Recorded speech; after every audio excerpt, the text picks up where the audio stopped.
Hello, everyone, and welcome to today's episode of the UPC Insights. I'm your host, George Walden, and we're glad you could join us for this very special look at one of the most intriguing questions that many of our viewers, audiences, and the Unified Patent Court practitioners have, and that is evolution, direction, and evaluation that the UPC seems to be heading in. Joining me today is someone who can bring a lot of insight, excuse the pun, to the matter at hand. Here at the UPC Insights, we pride ourselves on bringing you the best experts on all matters concerning the Unified Patent Court, and our special guest today fits that qualification perfectly. Our next guest has an enormous wealth of experience. He specializes in patent, utility models, trademark and design prosecution in Germany and Europe, national and cross-border litigation, invalidity proceedings in Germany and Europe, freedom to operate analysis, licensing, contracts, portfolio management, process of inventing and innovation, 9.5 years experience in IP departments of international firms. The man is a walking UPC giant and a trademark design attorney, UPC representative, European patent litigator. Ladies and gentlemen, meine Damen und meine Herren, please welcome to the show the patent grizzly himself, Mr. Gernot H. Schröer. Gernot, welcome to UPC Insights, and how are you doing? Yeah, thank you very much, George, for having me. It's a great pleasure to be in your show, in your podcast. Well, thank you very much for this slightly exaggerated introduction, but well, you know, thank you. It's like it would be over exaggerated if it wasn't true, but unfortunately, it's very true, and I'm glad to have you. And thanks for taking the time out of your busy schedule to be here. So I really appreciate that, and our listeners appreciate that. So we're going to get right into it, if you don't mind, and then I'm going to ask the first question. So Gernot, you told me you have participated in almost 1,000 opposition proceedings and national nullity proceedings during your career, most of which concern European patents and dozens of infringement proceedings. What is your impression of the UPC so far, and what are your expectations? Yeah, thanks, George. I think so far the UPC has been really very professional and competent, in my opinion. Mm-hmm. The judges of the UPC are really eager to give good impressions of the new system from the very beginning, I would say. And Okay. at least the ones I know from Germany are really very good judges. So the procedures, I would say, before the UPC work really well too. I mean, yeah, there's still this case management system of the UPC, their user interface, which we are proud to use, if you will. It has been improved, but it still needs some improvements. But apart from that, I mean, the UPC is really great, in my opinion.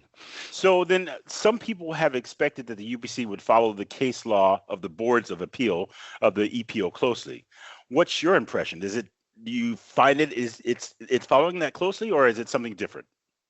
Yeah, that's a very interesting question. I think looking at the procedure, I think as a practitioner who I am, I mean, the late filing restrictions are similar, maybe even stricter than before the Board of Appeal of the EPO. Okay. But that was to expected, I would say. The UPC promises very streamlined and short proceedings, and thus the right of the parties to file new facts and evidence must be restricted, I think. That is quite logical and provided for in the law also. In material law, I would say the UPC seems to develop its own ideas and interpretation of the European Patent Convention already and from the very beginning. And the quality and experience of the judges from different countries seems to pay off in this respect.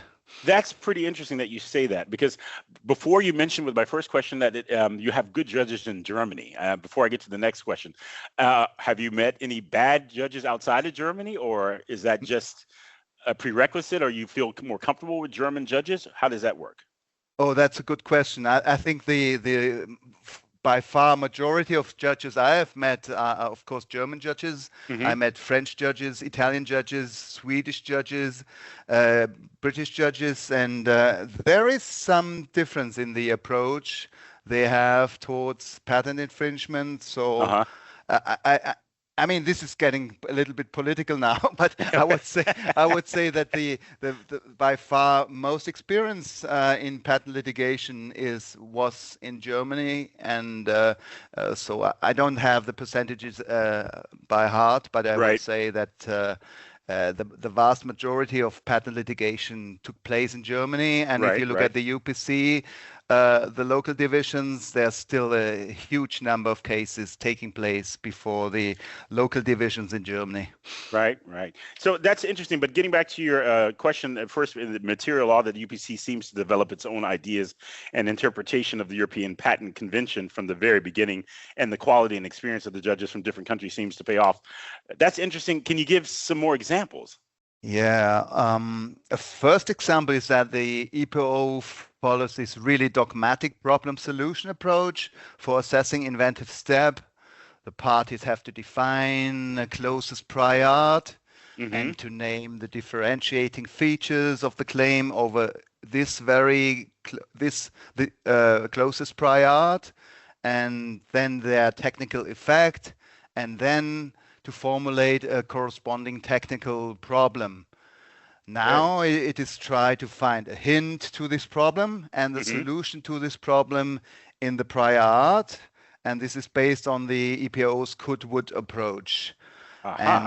And yeah, this is quite a schematic approach of the EPO, in my opinion. And well, I dare say it's quite dangerous also. Oh, wow. It may well include or even invite hindsight in considerations, Mm-hmm. although it is intended not to just kind of prevent hindsight considerations, I but see. the process itself, in my opinion, invites it. And coming back to one of my roots in the German case law Uh-huh. of the Federal Court of Justice in Germany, the Bundesgerichtshof, there is really a much broader and much more liberal understanding of how to assess inventive step, allowing also several approaches, not this single one Yeah. like the EPO. And yeah, and now coming back to your question, with the UPC, I think there are some really interesting recent cases, such as, I don't know whether I pronounced it correctly, it's nanostring versus 10x genomics. And there was, Absolutely perfect. Absolutely perfect. thank you. And Merrill Edwards and Amgen versus Sanofi Regeneron Pharmaceuticals. Mm-hmm. These were all cases in which the UPC followed the EPO approach in inventive step in some aspects, Okay. but there are also some interesting changes. And now I have to, yeah, I wrote that down, this part.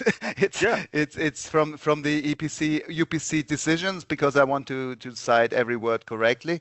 It's inventive step is assessed by the UPC based on the technical teaching of the patent, the skilled person's expectations, and an overall evaluation of whether the claimed solution would have been taken as a next step. So what that does it mean? The Mm-hmm. UPC, unlike the EPO, does not start with some more or less relevant closest prior art, but it starts instead with the technical teaching of the patent or the patent application itself. And thus, the underlying problem, as Uh-huh. understood by the skilled person with common general knowledge at the priority date, will also be based on the technical teaching of the patent, and not primarily on the closest prior art. And what does that also mean? It means that the different closest prior art is also possible. So the Okay. UPC takes a much more liberal approach here than the EPO Mm-hmm. usually does. Mm-hmm. Mm-hmm. And I really hope that this will become even more liberal and closer to the, in my opinion, very competent case law of the Federal Court of Justice. At least it should become a little bit more liberal than the EPO. Right, right, right. I mean, that's very interesting. I mean, it seems like a very long process. Do you maybe have a further example that is decided already now that we could maybe kind of put our minds around or wrap our heads around Uh-huh. how it works?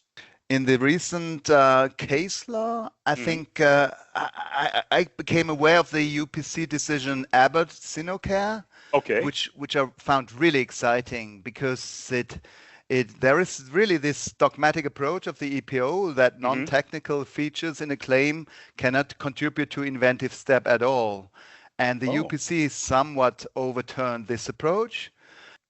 They said that non-technical features can contribute to inventive step, whereas the EPO says, well, non-technical features, for instance, to give you some examples from the EPC, this is defined in Article 52 paragraph 2, Hmm. and this is, for instance, mathematical methods or schemes, rules, and methods for performing mental acts, playing games, doing business. That's a very common non-technical feature, Okay.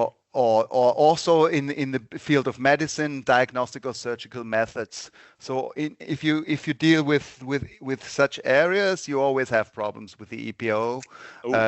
that they kind of exclude these non-technical features from their assessment of inventive step. Hmm. And the UPC seems to take a really broader view and ruled in this decision, at least, Yeah. that a claim feature should not be excluded from the assessment of inventive step, merely because it is a non-technical feature.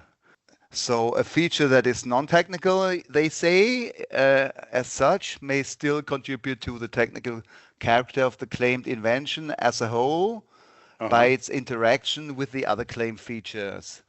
So therefore, the interrelationship, the functioning of the claim features must be assessed together. That is, I think, really an important decision that will hopefully be followed by the EPO in the future, that they will kind of change their restrictive view on that. But we will see. Yeah. But Yeah. So I like this decision. yeah, it sounds like you do. Uh, It's kind of interesting to me. So some change to the better by the UPC. Is there any other legal issue you would wish an improvement by the UPC over the practice of the EPO? And that's basically what I oh, think a lot of yes, the viewers. absolutely, George. Absolutely. There, there's one thing that really almost hurts me physically before the EPO, and that is the practice of the EPO Yeah. regarding inadmissible extension beyond the content as originally filed. Ah, okay. So if you want to make amendments to an application within the examination proceedings or thereafter in opposition proceedings, this is really hard before the EPO, and it's Okay. far too restrictive, in my opinion, Yeah. and really very unfriendly towards the applicant or patentee. Okay. And there is this, well, we all know this expression. It's this so-called inescapable trap of Uh-huh. Article 123, 2 and 3 Exactly. EPC, and this is really a deadly trap, and it's chosen far too often by the EPO in opposition proceedings for various reasons, mostly to get home early enough in the in the oral hearing, because it kind of shuts off any further defense. But Yeah. but of course this is not the official reason. To explain what this means, the inescapable trap, it's like the typical case would be like this: a feature, you have a feature in the claim, is added in examination before the EPO, and Hmm. then the claim with this feature is granted, and everything looks fine, but then Right. an opposition is filed, and in opposition proceedings, all of a sudden, the EPO considers this feature as not originally disclosed, although What? they did Okay. in the first instance in examination. Uh-huh. Now, what to do? I mean, Yeah, yeah. you cannot take this feature out without extending the scope. Exactly. And you cannot leave it in because it's inadmissibly amended. So this is what we call this Ah, deadly trap.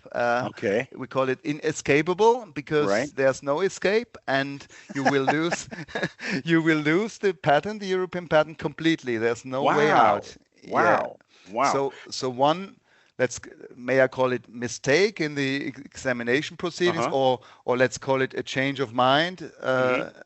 by the EPO themselves between the examination stage and the opposition stage may invalidate your patent, which you have prosecuted for so many years. Wow, And that's so this is really a very tough situation. And hmm I hope that the UPC will make this inescapable trap partially escapable, right. where it is at least fair and appropriate. And I have some idea about that, and that is not my idea. It's the idea of the Federal Court of Justice from hmm Germany, hmm and they have what is called the disclaimer solution. And that disclaimer solution could be adapted by the UPC also. Right. So let me explain how the Federal Court of Justice kind of resolved this issue. Okay. They say if you litigate the patent, this inadmissibly amended feature restricts the scope. So you have to read it as if it was there, and and this feature has to be fulfilled by the infringer. So hmm you cannot take advantage by leaving out this feature. This feature must be read on the Exactly. Okay. infringing product. Uh-huh. And on the other hand, if you defend the patent in revocation proceedings, you cannot use the feature against the prior art. So you cannot use it to Ah, your advantage in yeah. for validity, but you Uh-huh. cannot use it to the disadvantage or delete it to the disadvantage hmm of the infringer. And I think hmm that is a really fair solution, kind of, Right. Right. and there is this legal condition also that the scope without the feature must not be an aliud, what we call it. hmm But I won't go into detail about that now. But Okay. yeah, but I think, George, this is a much more reasonable solution than a full revocation where you have no Absolutely. hope at all, Yeah. Yeah. Yeah. and coming back to your question, I hope the UPC will adopt this in their case law. But before I go to the next question, which is really interesting, and with the EPO and the UPC, there seems to be what you just described as this disconnect. And you're, Mhm. is it known by the EPO that this disconnect exists, that this inescapable trap is not fair? Do they know that pretty much, or is that something that they're working on changing? Do you think, or? I don't think they are working on it to change it because it's a clear consequence of the Uh-huh. law, and so Okay. they are just applying the law literally. And Okay. whereas the Federal Patent Court took the liberty to find a solution of their own hmm to resolve this unfair Exactly. Yeah. consequences. Yeah. Oh, Yeah, and it's still within a legal, yeah, it can still be applied to European patents under the EPC law, and yeah. I think it's really a great solution, and I Right. I hope think the so too. UPC Yeah. will use it. But the EPO, yeah, they just follow their rules, yeah. Okay, they're kind of rogue here. So then, Yeah. what do you advise your clients? I mean, this has got to be a real situation that your clients have to be aware of. Should they opt out from the UPC system or not?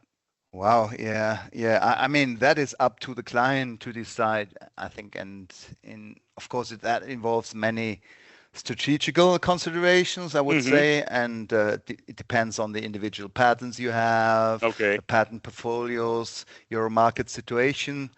What I can say is, from my perspective, there is no reason at all to opt out from the competence of the UPC because of doubts about the quality of the UPC. I mean, that was something I learned in the US that the colleagues said, okay, let's let the others try it first, and then hmm we will jump on the running train. You're And right. but they didn't. I mean, the UPC is great. I mean, there's no reason to opt out because you have doubts in the quality. Okay. And I think the UPC system has, I think it has proven to be a very good court system with top quality judges, as I said before, Right. and based on a very well thought through law. I think that law is really well written, hmm especially the procedural law, the rules of procedure they are called. They're extremely well written, and they make the whole procedure quite predictable for everybody. So if as an attorney, I think that makes it much easier to tell a client what steps to expect next, and what will come next. And I think that's a very good system also from the practical perspective. So then, getting back to it, so I have one last question, and then what about the unitary patent? Yeah, the unitary patent, what we call Einheitspatent, is basically, if you will, it's just one single validation for a bunch of EU countries after grant of the European patent. Okay. So it's just one validation for this group of European countries. They must be EU countries, and they must be in this unitary patent system. Okay. From the perspective of the applicants, I think it's a clear procedural advantage in handling their patent portfolios in Europe. You have just one validation to take care of. But as I said before about the doubts regarding the UPC, of course, people refrain from the unitary patent also because it is inextricably linked with the UPC. So if you have a unitary patent, it has to be litigated before the UPC. But as I said before, I mean, to me, that is not a problem. Well, it's even an advantage, I would say. Yeah. Wow. Okay. Yeah. Okay. Yeah. But again, I mean, that's the client's strategical decision, and there are, of course, good reasons not to choose the UPC and the unitary patent. But overall, I think from what I said before, you will not be surprised that I think that that the UPC is an excellent court system, and it can be recommended to both patent owners as well as potential infringers. So I'm very happy. I think that's pretty important, because I heard so many questions about what people thought, and we got some I'd say introspect from our viewers and listeners before, and they really wanted to talk about this subject. So I'm happy that you were able to come on, Gernot, and explain to us about all these different facets. And I would like to thank you for taking the time out of your busy schedule to join the show. And to our listeners, we would like to thank you for joining us for another episode of the UPC Insights. We look forward to bringing you all the latest developments in the world of the UPC Insights. Feel free to check out our past shows on YouTube, Instagram, LinkedIn, and Spotify. And once again, I'd like to say a special thank you to our special guest today, Mr. Gernot H. Schröer. Gernot, thank you for joining the show. Thank you very much, George. It was a real pleasure talking to you. The pleasure was all ours. To everybody else, we'll see you next time on the UPC Insights. Until then, auf Wiedersehen.